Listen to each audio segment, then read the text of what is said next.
I'm Nick Simon. I'm from Nottingham.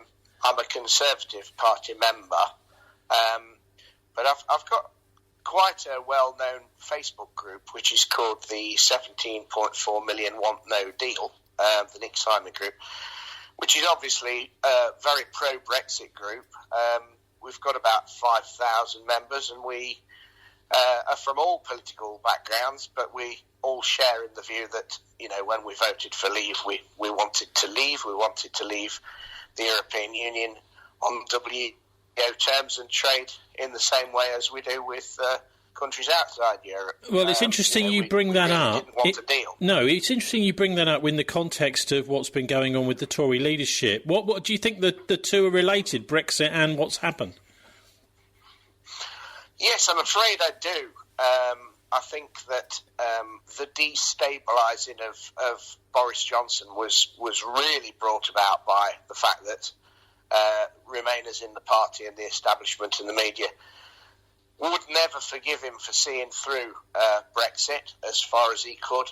And I think the worry is that there is kind of a Ramona plot, that the narrative being first get rid of Boris, then destabilise the party, and then get somebody in that's from the moderate side, and then push for rejoining the single market. So, you know, that's the worry, and I can see a hell of a lot of evidence for it. And I was at a Conservative meeting the other night where one of the guys got up and basically said to an MP, he listed the things that led to Boris Johnson's departure. And they really were incredibly petty. You know, I mean, when a Prime Minister's in office and he's incredibly busy and under incredible strain, he's not going to be micromanaging his staff and telling them, you know, don't arrange drinks parties after work. It really is beyond ridiculous that he could have been blamed for that. And I just think they brought him down for the most ridiculous, petty reasons that you would never bring a Prime Minister. I remember at the time, I posted on my Facebook group that some people have got short memories. If you remember when Theresa May was brought down, she was basically on the verge of bringing down Brexit. She was going against the will of the people in a democratic referendum, and she was trying to force us down the route of a Brino, a Brexit in name only. It was a really, really serious situation, and if you compare that with a few office drinks in 10 Downing Street, and then a Conservative MP kind of groping somebody in the Carlton Club, I felt at the time that Theresa May had to be brought down, but I thought the way they brought Boris down was beyond farcical, and it does worry that it was, basically a Remainer plot to bring Boris down. Liz Truss. The single market. Yeah, Liz Truss clearly was a Remainer. What about Rishi Sunak? The thing about Sunak is, I've never seen any evidence that he voted for leave or campaigned for leave. So on numerous occasions he's said that he did support leave, but he's certainly not been high profile in the support of leave, and he does come across as very globalist. Well, one of the things, you have to accept that I may be wrong. One of the things I think which is a bit worrying about Sunak, I mean, it's only really come out in the last few days. I've seen articles about this company that he's invested in over in India, which is basically it's a social credit firm based on the Chinese model, which is looking at the sort of scoring citizens, saying that X citizen is a good citizen, therefore that they can do certain things that Y citizen can't do. So you really, this is something that seems to be in Rishi Sunak's blood, which I find it quite chilling. The idea, there's something about social credit which seems to be almost a kind of new fascism. over in China, where certain people go and they're not allowed, for example, to go up a level for a year. If they fall down a level, you've got to sit in that level for a year before you're allowed to, after having been a good citizen, for whatever reasons they use to score people, even if it's just jaywalking and things like this. And if you say, for example, don't fill out a government form properly, you can go down the scales.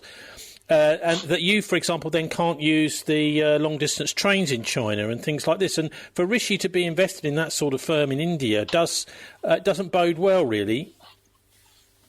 It is deeply worrying. I mean, I've seen programmes about China and their education system, and it does all seem to be extremely harsh and controlling. I mean, I'm very much a libertarian. I don't like. I even don't like the fact that since the pandemic and the end of the pandemic, you still go into certain bars and clubs and things, and they won't accept cash.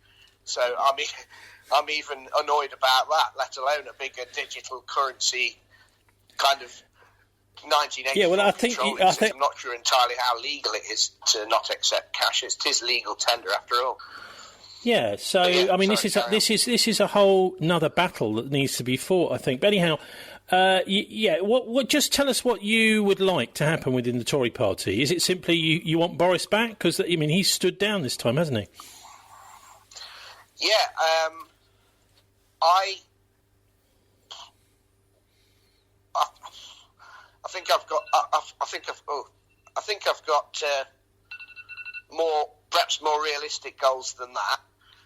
I hate this phrase, but I'm going to use it. We are where we are. The big thing I want is Suella Braverman to be still at the Home Office for the next 2 years, or until the next general election, and I want her to be supported by the Prime Minister. If he's just put her in there as a token gesture, and then he brings her down after 5 minutes, then I think he should go himself. But the fact that he has put Suella Braverman in at the Home Office, and she is clearly, A, a Brexiteer, but B, she's serious about the Channel crisis, which is easily the biggest issue that I get feedback on from Facebook. While she's at the Home Office, I do have some degree of confidence, and we've got to keep with them. But if she just gets brought down straight away, that will totally undermine the government for me. So she's very much key. And I mean, like many Conservatives, I was about to hand in my membership the other day, and what stopped me was Suella Braverman being made Home Secretary. So she's the absolute key. What about the progress of Brexit, though? Because it doesn't really seem... I mean, we may be in the situation where it looks as if, by going off on our own, away from Europe, that we may have to accept IMF bailouts and this sort of thing. I mean, is it really worth having Brexit if Britain becomes the economic basket case of the Western world? Well, I don't think we would have done if we haven't taken advantage of the opportunities of Brexit at all. I mean, we've struggled to get out of EU regulation. We haven't done that. We've still got part of our sovereign territory, Northern Ireland, that's kind of in the customs area. And somebody said, that was much cleverer than me, said no country anywhere in the world would accept part of their sovereignty being regulated by a foreign power, as we do in Northern Ireland. And the thing that nobody can accept is the EU is a foreign power. We're no longer in the EU, so they shouldn't be regulating in Northern Ireland. So, I mean, that's a big stumbling block that needs to be resolved, and this government needs to show some mettle that they're going to sort it out. I hope they do it by the Northern Ireland Protocol Bill. They're still talking about agreeing a deal with the EU, which makes me want to put my head in my hands because it's never going to happen. But yeah, overall, I mean, Brexit could have made us very much more profitable and very much more, on a global trader had we took the opportunities of it. But I think Boris Johnson made mistakes, but I think also he was a bit sidelined by the fact that as soon as we had Brexit, we got thrown into COVID, and then there was this lockdown which was so incredibly damaging to the economy, and it appears now that most people are actually openly accepting that lockdown was a mistake, could have been handled in a different way. So that put us back, and then obviously the war in Europe and the energy prices. So I really don't think Brexit has had a chance to fulfil itself yet. But we really must get this Northern Ireland situation sorted out. Yeah. And that will be a test of Sunak, because if he doesn't do it, he'll be gone. I think it was the one of the von Habsburgs, who's the boss of the Pan-European Union based in Munich, during Brexit, he said it's actually quite entertaining watching the Brits try to leave because they'll never manage it. Yeah, I know. But I remember at the time, there was a European Union official from Finland. I could tell he was from Finland because of his accent. Can't remember his name. But he kept saying all this talk about Brexit. There is no mechanism to leave. There is no way to leave. And he repeated it time and time and time again. But that's the situation that they've managed to get, for example, Italy in. Any country that's in the euro, it is impossible for them to leave. It is impossible for them to extricate themselves from, unless they have a complete banking crisis and their economy collapses, in which case they may have to dump the euro. They may be forced to dump the euro and relaunch their own currency. But if they were forced into that, it would be a Europe-wide economic collapse that brought it about. So it might even be started by the Brits. Who knows? Also there's countries trapped in that currency, and it's so uncompetitive. It's ridiculous. It should never have been started in the first place. So we've got this. You talking about the Channel crisis, which is it's called by the left. The refugee crisis, although actually I'm a socialist, I wouldn't call it that. They call it a refugee crisis. They call it the crisis of asylum seekers and this sort of thing. The only thing is that there's now many thousands of Albanians linked to their organised crime networks in Albania now over in the UK. What is actually going on? Because obviously the French are kind of rubbing their hands, saying ha ha ha. The Brits don't seem to be able to stop. We don't seem to have been able to stop them at all. Whatever our Home Secretary is.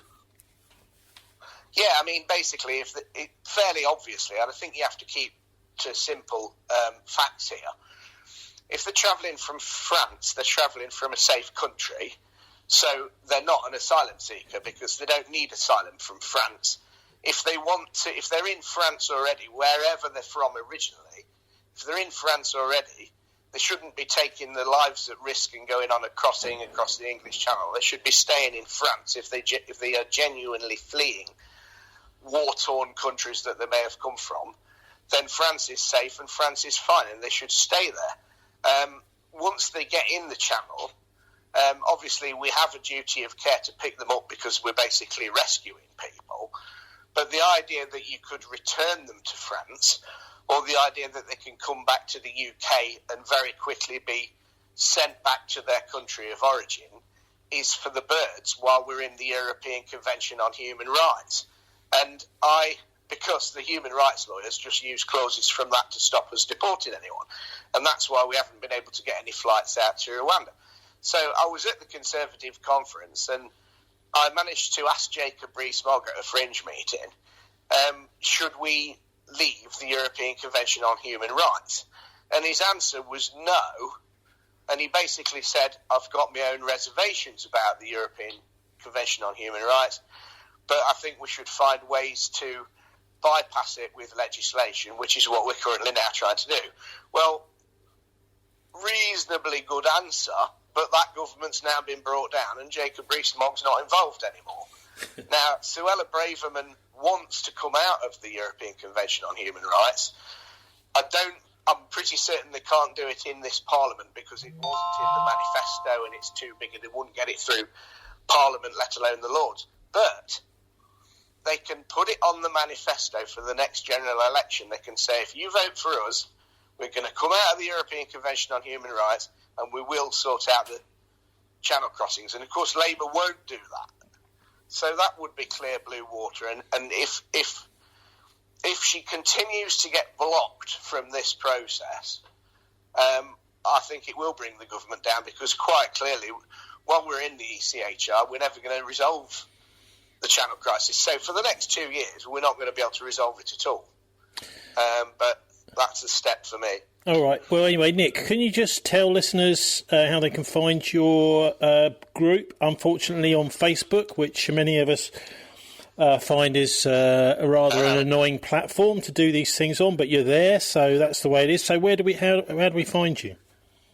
I'm there. So if you type into Facebook, the 17.4 million, so you use the numbers 17.4, the 17.4 million want no deal, and then there's a dash, and then the Nick Simon group.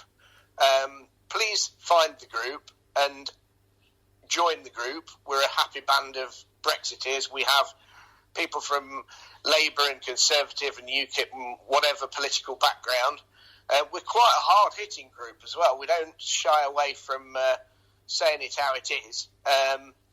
I've got some admins on the group that are brilliant, and one of them is involved in the Bruges group, which I go to Bruges group meetings, and that's brilliant because you just meet everybody. I mean, I've met all the pro-Brexit politicians, and so many of them purely by going to the Bruges group. You get to speak to some amazing people. But yeah, it's a quite a popular group for people who simply think that we would have been better just to leave on WTO terms, and everybody's welcome. Okay, Nick Simon, thanks very much for joining us. Brilliant, thank you.